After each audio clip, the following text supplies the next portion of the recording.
Whenever you are ready. I think we are waiting for Percy to join again. Oh no, Percy's back. Hi, I just missed you. Sorry, just told you my Thanks. I brain is really appreciate it.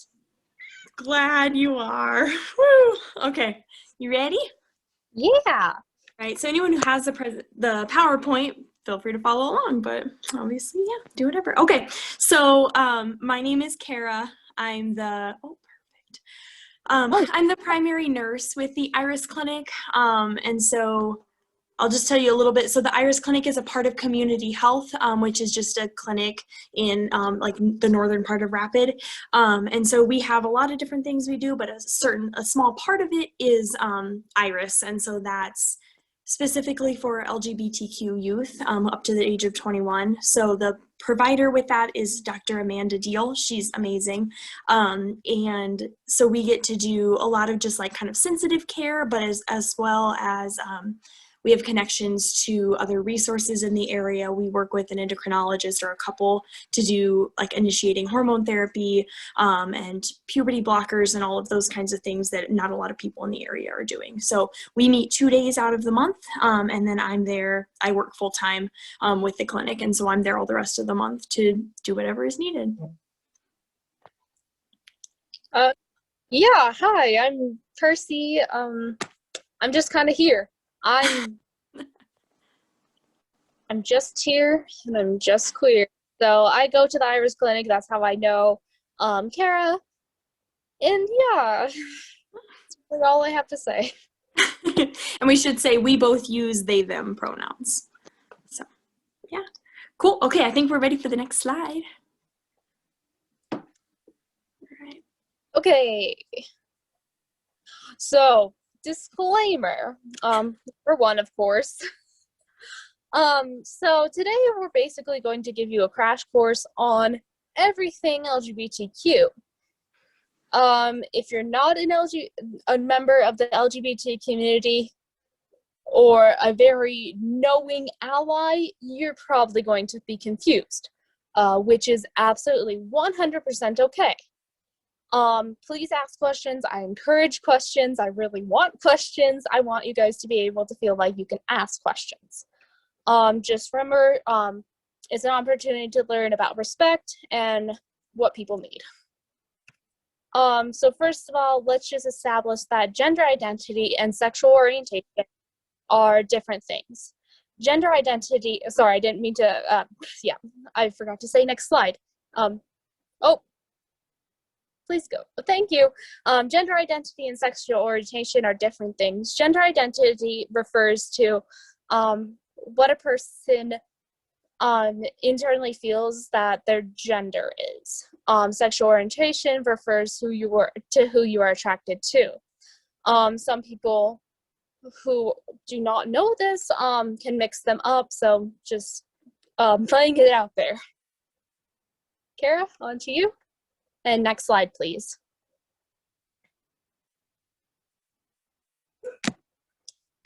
Oh, Kara, you're muted. Thank you. Okay, can you hear me now? Yes, we can hear you now. Sorry. I clearly know technology and stuff. Okay, so this is the genderbread person. So it's just a visual tool to kind of break down and understand gender identity and sexual orientation. So it's just kind of a rough overview. So gender identity, like Percy said, is the way that a person perceives their gender. So that's something that's developed within oneself, and it's something that a lot of people discover slowly over time. And so sometimes it seems like someone's gender changes, but really, at least to my understanding, it's just a discovery of what's already been there. So gender expression is the way that someone chooses to present themselves. And so sometimes someone will present in a way that we would assume is a certain gender, but that's not the way that they identify. And so it's something that is easily assumed, but really shouldn't be. It just should be taken with caution. And so the ways that we have gender expression, it's through, clothing, the way that someone speaks or carries themselves, hair, all kinds of different things like that. And so there's a lot that goes into how we present. Biological sex is it's made up of like the chromosomes, the sex organs, the hormones, those things, how someone is born, if that makes sense, like the biological portions. So not the gender identified at birth necessarily, but more the physiological aspects that go into how someone is assigned. And then sexual orientation is who someone is attracted to. So if they're, heterosexual, they are attracted to people of the opposite gender. If they're homosexual, they're attracted to people of the same gender. Now, all of these are spectrums, so someone can be, one side, the other, somewhere in between. Yeah. Does that all make sense? Okay. Ready for the next slide?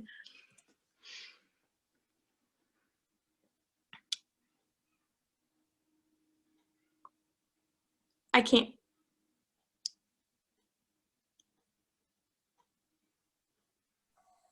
I did the same thing. Perfect.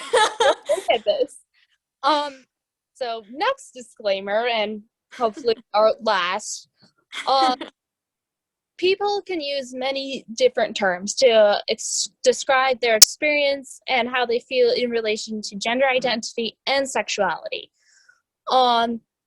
Just take note that some people may choose a term, or not choose a term, or not fit perfectly into that category. It's really just to help them categorize it if they so choose.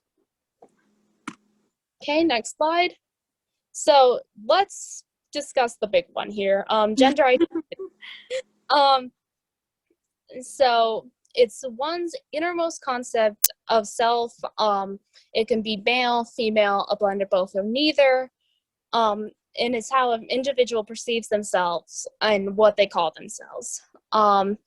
It can be different than what you're assigned sex is birth because, yeah, I blinked out there. We tend to assign, well, we don't tend, we do assign typical female bodies to be girls and males to be boys. But that can differ for people because sex doesn't necessarily mean gender.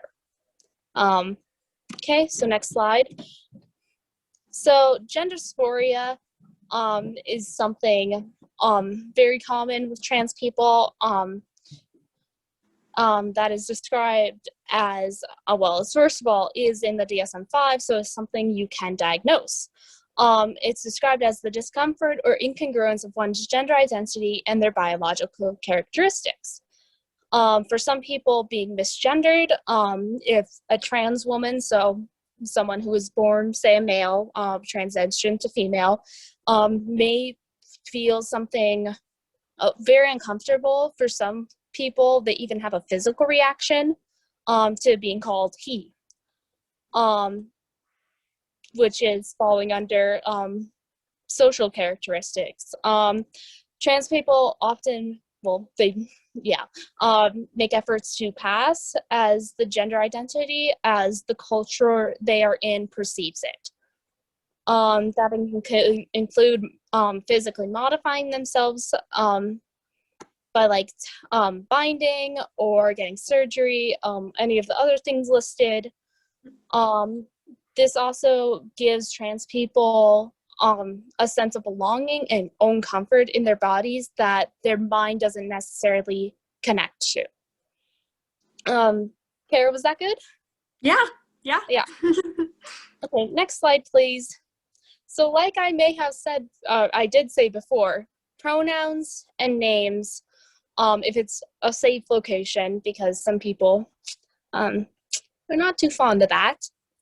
It's very important to trans people. It doesn't not matter. It really does matter. For me personally, when someone uses the name I was given at birth or calls me a girl, I have a physical reaction and it physically makes me sick. And really, it's a respect thing. When I tell people, hey, can you do this? I'm not trying to infringe on their beliefs. They can believe what they want as long as they are respectful. And that respect is really necessary for some people because, like I said, that really hurts someone. So please, pronouns matter. So we can go on to the next slide.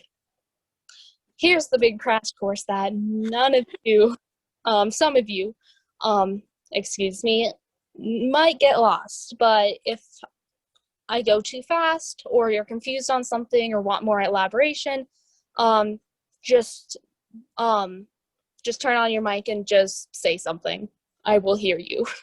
So, transgender means when someone identifies different than what the gender was assigned as his birth. So that can mean a trans woman or a non-binary person. It's really just kind of an umbrella term. It can also just mean a transgender woman, like male to female, or a transgender man, female to male.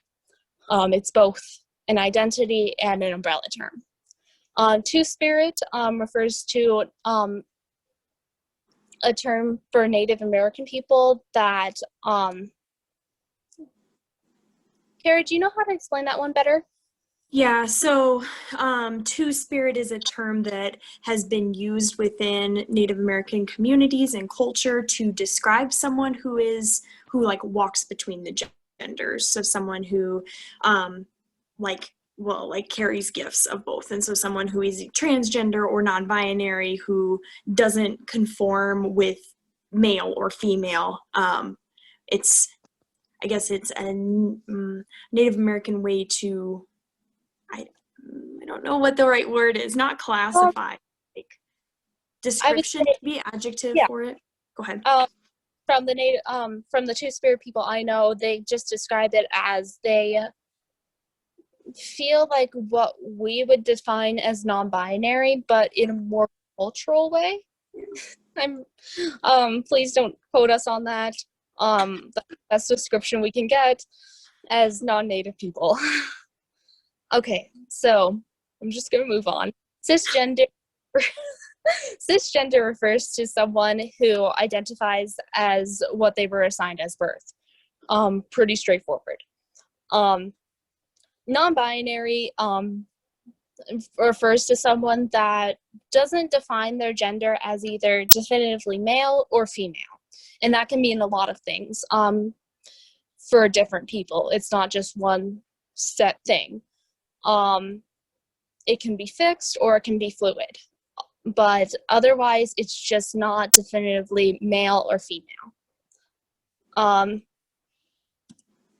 Yeah, we can go to the next slide if anyone is... No questions? We're good? Okay. So another thing that can fall under, sorry, let me rephrase that. Gender fluid refers to someone whose gender may fluctuate throughout the spectrum. It can be something that falls in what you would consider non-binary, not definitively male or female, or it can be male or female. It can change frequently, even day to day. That's just kind of, the gender is fluid. It just kind of moves. Agender refers to someone who identifies with having no gender or lack thereof. Yeah, and genderqueer could also fall under non-binary or be alternatively used. Some people just prefer it. But basically just describes someone who has a gender that doesn't conform to social constructs or expectations. Yeah.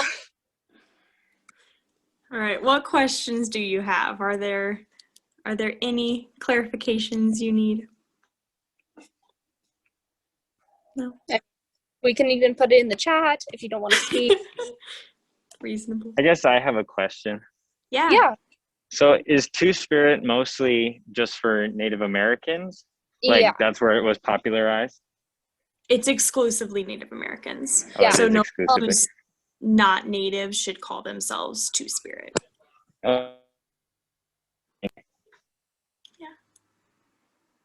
it's cool to me because like there was very much, you know, the indigenous people prior to, you know,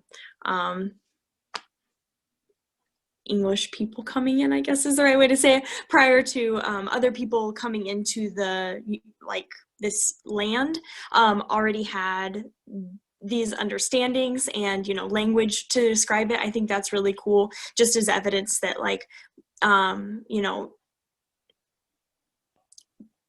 different gender identities aren't something that are just new and like a fad. Like, they've been around for, you know, thousands of years. And I just think that's kind of cool Yeah. to, you know, see in with the Two-Spirit. So. Yeah. And I know with many other cultures, they have sort of a third gender, as we could describe it, like the Pahafini. I think they're, do you know where they're from? I think it's Papua New Guinea. Probably. But across the world, there are many cultures that have many genders, not just our typical Western idea of male and female. Yeah. Cool. All right, we're ready for I think the next slide. Yeah. Oh, I have a question, sorry. No, that's good. Yeah. All right, so sexual orientation. I know we verbalized this, I'm just going to reiterate it. So gender identity is the way that someone identifies within themselves. Sexual orientation is who that person is attracted to. There's a lot of crossover and confusion with those, and so I just want to establish we're into sexual orientation. So we're ready for the next one. So a lot of these I think are going to be, you know, things you've heard before. So gay is the term for like a man who's attracted to men. Lesbian is women attracted to women. Now, we know that all of these are on a spectrum and there's always fluctuation, but those are typically what those terms mean. So bisexual is someone who's attracted to people of their own gender and another. Pansexual, they're people who are attracted to all genders because their attraction is based on their emotional connection versus just the biological person. My partner says it's more about hearts than about parts. And so that's just a way to say that. People who are questioning is just kind of a term for someone who isn't quite sure where they fall. And, you know, they're keeping it open. Queer would be another one of those terms. So just, nobody has to have a label, is what I'm trying to say. Asexual, these are people who don't feel any sexual attraction toward other people. So they may choose to have sexual relationships, but they don't feel that attraction. So, you know, if someone chooses to have like sexual interactions with people for the sake of having children or just that connection piece in their relationship, that's obviously completely up to them. But you don't have to have sex, of course, to have a loving, committed relationship. So it's just up to each person. Ready for the next one? Queer a term used to describe gender and sex, or one or the other? Queer, is that what you said? I missed the first. Yeah. Queer, so that's this next slide. It's kind of an overarching term. So it used to be something that was really like derogatory, but yeah, queer is kind of the umbrella over all of it. And so under queer falls both sexual orientation and gender identity. Do you agree, Percy? Yeah. Typically, I personally hear it more in relation to sexual orientation, but I do hear some trans people claim that term. So, yeah, pretty much an umbrella term. Yeah. At least the way I use it, I would say, you know, queer people, whether someone is like transgender and straight, you know, transgender but heterosexual or not, like their sexual orientation is like the norm, but they're still a queer person. Like I would still call them queer, you know? So does that make sense? Yeah, thank you. Okay, for sure. And so that kind of hits our next point, queer. And then straight people are attracted to the opposite sex. Now, again, we know that gender is a spectrum, but typically that would be, you know, a female sexually attracted to a male. So next slide, please. Okay, so I'm just going to read these because I don't want to get them wrong. Are you ready? So LGBTQ youth, they typically, statistically shown, they seriously contemplate suicide at 3 times the rate of their, you know, heteronormative, heterosexual counterparts. They're 5 times as likely to attempt suicide compared to heterosexual youth. And of all of the suicide attempts made by youth as a whole, LGBTQ youth were almost 5 times as likely to require medical treatment as those of heterosexual youth.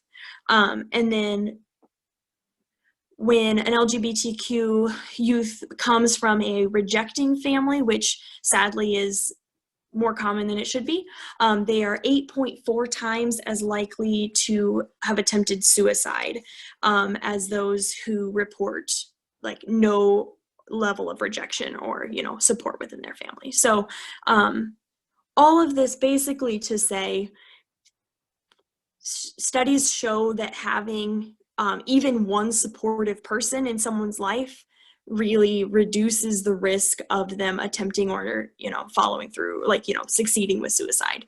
And so that's a part of our goal, you know, with the Iris Clinic and just with being in the community, is to hopefully be someone in the lives of this population of youth who is supportive and encourages them to stick around and live life a little longer.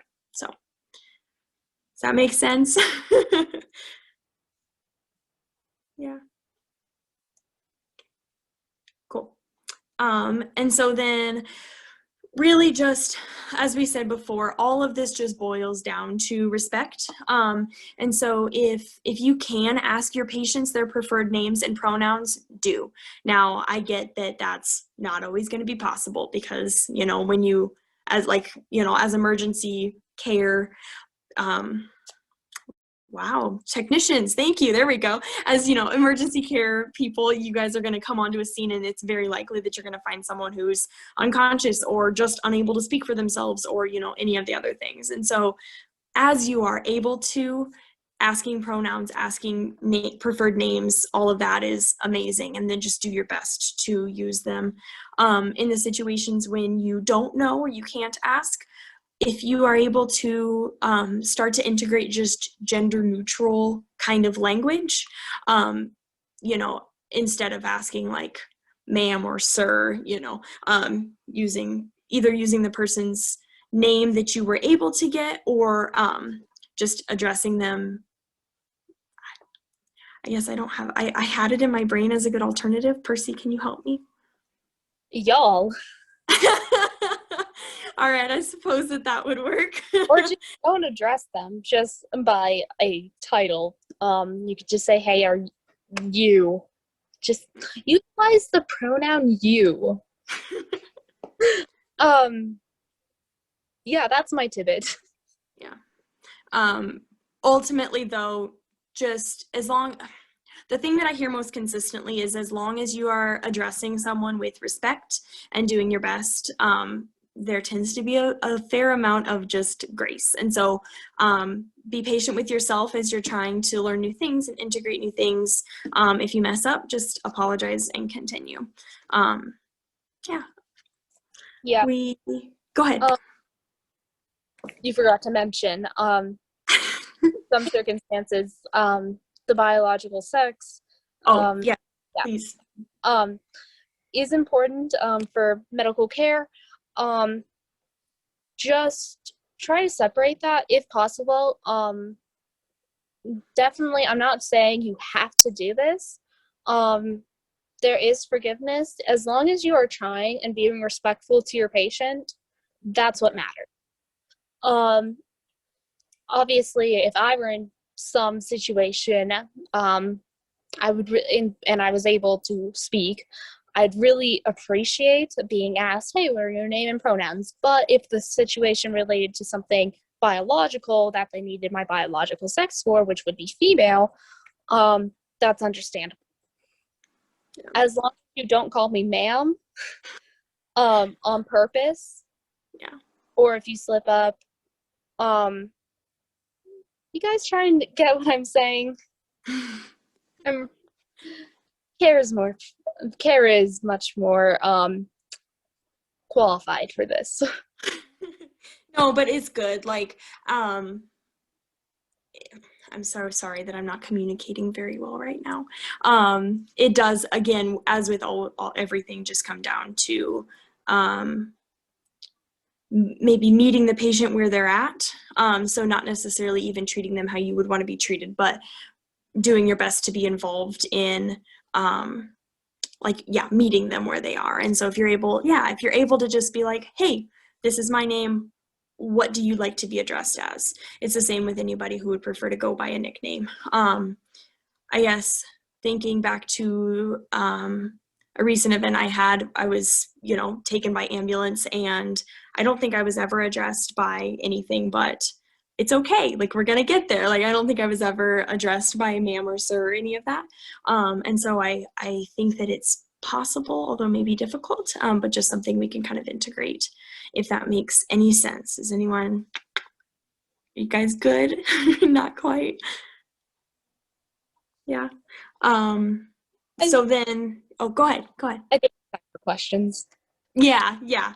That's all that we have left is just questions. I mean, even if it's obscure as hell, I'm sure today.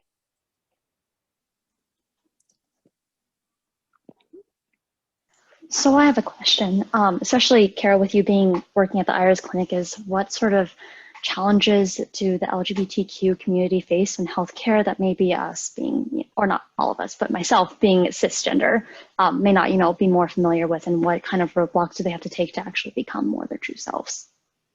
Yeah, I think a big part of it is just the stigma and the fear of judgment and rejection that comes with being honest. And then with healthcare in particular is, the need of being vulnerable, both, with like who you are and how you identify, but also with, your biological body and talking about those things. And a lot of times it's really easy for people to be called by their dead name, by their, given name, that they don't go by anymore, or to have their pronouns not used properly. And so I think that those are probably the biggest things from my perspective. And then also just some providers and some staff are just not comfortable and, by extension, fairly disrespectful, which I get very upset about, but, that is what it is. And so our clinic as community health, we've done as much like sensitivity training, and I follow up with people as much as I possibly can, to just try to kind of reiterate, like, we are creating a safe space for this population of people who doesn't have that nearly enough. So I would say those things, finding someone who's comfortable and willing to work with this population, talk about safe sex that's not the norm, talk about hormone therapy and other options and binding and just the different aspects that have a health piece, but aren't the norm.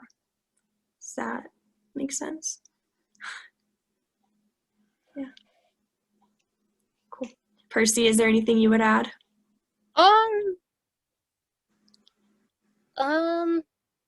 Unless you want to get into horror stories, no. I guess that's up to you, but probably suffice to say that it tends to be traumatic and is definitely a disrespectful situation to, have someone holler into the lobby the name that you've been trying to not go by for the last, however many years. And it tends to bring back traumatic memories and negative emotions. Sorry. Anyway, we've had some mishap. We're learning. We're doing well. Yeah, I think that's it. Any other questions? I don't have a question, but just want to say thank you guys. Yeah, absolutely. Thank you. Thank you for joining. I know I was a little scatterbrained, but thank you for hanging with me. I mean, yeah, we're both scatterbrained, but the effort was there. If there's anything you guys ever need, Caitlin has my email address and my phone number. Feel free to reach out. We are happy to, explain what we can and what we know and all of that good stuff. And then I think you all got the PowerPoint, and then there's also that flow sheet. I don't know if you've all gotten that, but it just kind of has the breakdown and gives you kind of a good visual representation of all of it. So hopefully those are helpful. And yeah, feel free to ask if you need anything. Yes, please ask Kara. I'm a scatterbrained 18-year-old, so. Well, thank you guys so much for presenting. If you guys could just hang back a little bit after announcements, I think one of our members has an additional question. Absolutely. For member-wise, we have two more meetings, or possibly 3, pending. I haven't decided yet, but next meeting is on March 30th. We're gonna be coming back to American Sign Language. So if you should come, you definitely should, because at least I thought personally it was super awesome. And the woman who is speaking with us is coming up with name signs. So I think that's pretty sweet. Name signs, I guess, are like how the deaf community knows who you are, and like they're very personalized to you. So I think that's super awesome. Last time we learned how to say emergency's coming. Then after that, we have Spanish in healthcare. Also, that will be April 13th, I think. And then hopefully we'll also get an AED and CPR certification going on some Saturday. Additionally, nominations for different positions will be coming up on March 30th. If you guys are remotely interested in like being officers, which I highly recommend, especially for pre-meds out there, which I think is all of you, basically, you should definitely consider it. And especially because we do have tentative event for next fall of doing the hiking in the wilderness with some of the ideas that we had with like emergency medicine and wilderness and stuff like that. But we are trying to plan an event for next fall, but seeing as I won't be the one controlling the club, but one of you hopefully will be, I definitely think you should be involved, so I don't just chuck all these ideas at you that already decided that you don't get to control when it's really going to be your club. So if you are interested, even remotely, like please email me. It's way more fun when you guys want to be involved and like want to do stuff. And I really hope you want to like be a part, take in scheduling what happens for next fall for like freshmen and blah, blah, blah. I think that's it. But yeah, next time nominations, you should definitely come to this American Sign Language. But otherwise, you guys can all go at whatever time. So Thank you guys.